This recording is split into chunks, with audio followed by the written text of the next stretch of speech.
Alors, Talmud en français, Mechila, 5b.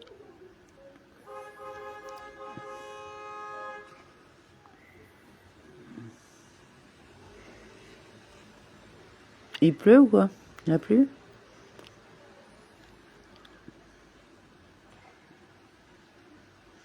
Je te parle.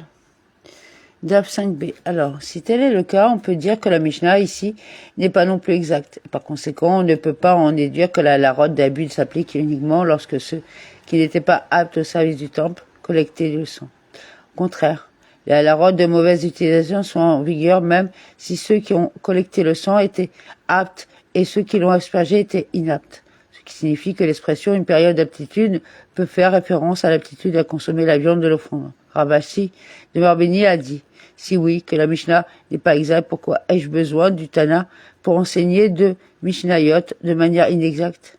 Il faut qu'au moins l'une d'elles soit enseignée d'une manière précise. Et c'est pour cette raison que le même style a été conservé dans l'autre Mishnah. Il faut plutôt dire qu'une seule Mishnah est imprécise, c'est-à-dire celle de Zevarim, concernant le sang d'une offrande pour le péché, et en fait, la Mishnah ici, concernant l'usage abusif de biens consacrés, est précise. Et on peut donc en déduire que l'essence de l'expression une période d'aptitude, c'est l'aptitude à asperger le sang.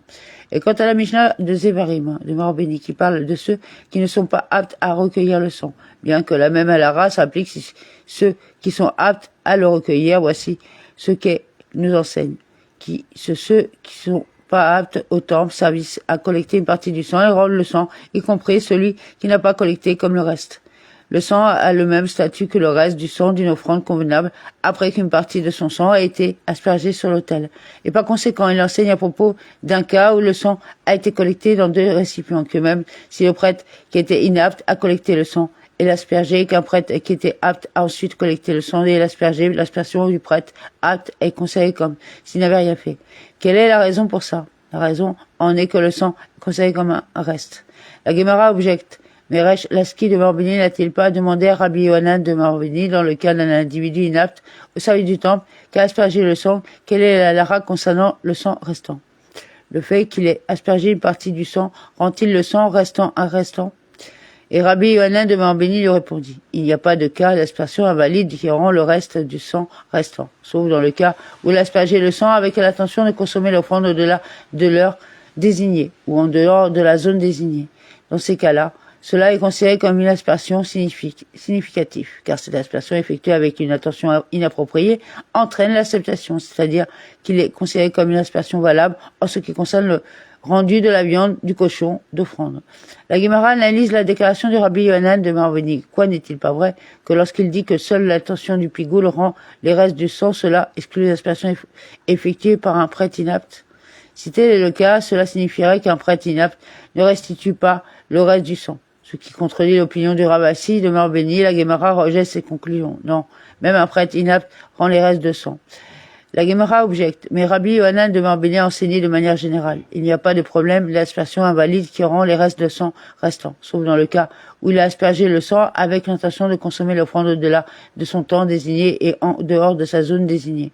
Évidemment, Rabbi Yohanan de Marbeni soutient que le sang n'est rendu que dans ces cas-là. La Gemara explique que c'est ce qu'enseigne Rabbi Yohanan de Marbeni, il n'y a pas de question d'aspersion invalide qui n'effectue pas l'acceptation dans le cas des offrandes de la communauté, et pourtant qui rend les offrandes de la communauté, et pourtant qui rendent les restes de sang restants, sauf dans le cas où il y a aspergé le sang avec l'intention de consommer l'offrande au-delà de l'heure désignée ou en dehors de la zone désignée. Bien que ces offrandes ne soient pas sacrifiées, les aspersions rendent néanmoins les restes de sang, mais Rabbi Yohanan de Marbeni ne faisait pas référence à un prêtre rituellement impur qui est apte à accepter les offrandes de la communauté dans le cas où la majorité de la communauté est impure, comme il le rend le reste des restes de sang. En revanche, pour tous les autres asperges invalides qui ne sont pas aptes à être acceptés dans le cas d'offrande de la communauté, par exemple un prêtre imparfait, il ne respecte pas le reste de sang. En conséquent, le commentaire de Rabassi de Marbeni, selon lequel la Mishnah de Zevarim de Marbeni enseigne que si ceux qui ne sont pas aptes au service du temple collectent une partie du sang, il restitue ainsi le reste de sang, fait référence uniquement à un prêtre impur. La Gemara analyse plus en détail la phrase du rabbin Yehoshua de Marbeni qui a eu une période d'aptitude au prêtre. Venez entendre une beretta, s'agissant d'une offrande de l'ordre le plus sacré qui est le pigoule. Celui qui en tire un bénéfice est toujours responsable de l'abus des biens consacrés. La Guémara analyse cette déclaration. Ne s'agit-il pas d'un cas où le prêtre a collecté le sang mais ne l'a pas encore aspergé? Si tel est le cas, cela signifierait que c'est spécifiquement la collecte de sang selon l'intention du pigoule qui ne retire pas l'offrande de la rote de mauvaise utilisation. On peut en déduire que si le sang a été collecté dans le bon but, c'est-à-dire lorsque l'offrande n'est pas pigoule et est prête à être aspergée, cela retire l'offrande de la rote de mauvaise utilisation. En conséquent, on conclut de la Beretta que c'est l'aptitude à asperger le sang que nous avons appris dans la Mishnah. La Guémara rejette cette conclusion. Non, on ne peut pas citer de preuves à partir d'ici, car il est possible que la Beretta fasse référence à un cas où le prêtre a déjà aspergé le sang. Si tel est le cas, la raison pour laquelle on est responsable d'une mauvaise utilisation est que l'aspersion du pigoule ne le retire pas dû à la rote d'une mauvaise utilisation. On peut donc déduire de la Beretta que si l'offrande n'était pas du pigoule, alors l'aspersion l'empêcherait d'être utilisée à mauvais escient. Cette interprétation est conforme à l'opinion sur laquelle, lorsque Rabbi Yehoshua demeure béni faisait référence à une période d'aptitude, il voulait dire l'aptitude à consommer la viande de l'offrande, c'est-à-dire seulement lorsque le sang a été aspergé correctement. Et si oui, que signifie la Beretta lorsqu'elle déclare que celui qui tire un bénéfice d'une offrande qui est du pigoule reste toujours soumis à la rote de mauvaise utilisation? C'est ce que la Beretta nous enseigne par cette phrase, car la Lara est conforme à l'opinion du Rav Gidel de Meor Béni, comme Rav Gidel de Meor Béni a dit que Rav a dit. Asperger le sang d'une offrande avec l'intention de pigoule ne retire pas l'offrande du statut de étant soumis à la rote d'usage abusif, dans le cas d'offrande de l'ordre le plus sacré.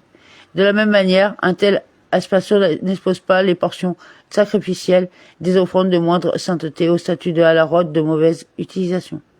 Donc on continuera 6A demain. Bonne soirée et bonne étude.